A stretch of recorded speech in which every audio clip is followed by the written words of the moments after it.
这个天气遮尔啊冷，咱的乡亲都爱保重身体。医生讲，咱的手、甲脚、甲颔棍是上的室温当伤的部位，尤其是真爱穿这个衬拖啊，爱穿这个三打路的族裙，这个脚若去当着伤，是真会引发到心血管的疾病，千万唔通来大意。医生嘛来建议用这个长头式的方式来穿衫，一领套一领，入室外穿少少，入去室内再甲脱掉，这嘛是对抗寒流真好的方式。穿凉鞋行伫咧8度低温的街路，寒流来嘛是有人会坚持穿凉鞋衬拖，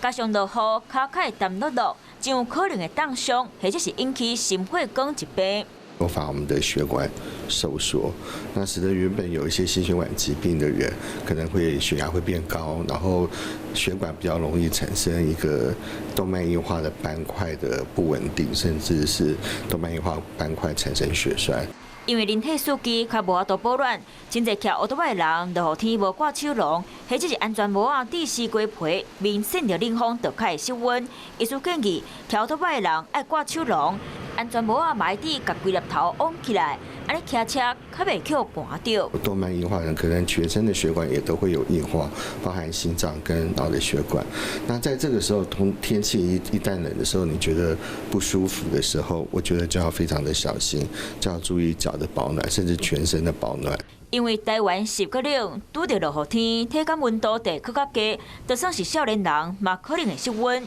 医师建议，伫咧路口就爱穿较侪领咧，比起厝内莫穿伤济，才能对抗寒流，嘛较袂着心血管的疾病。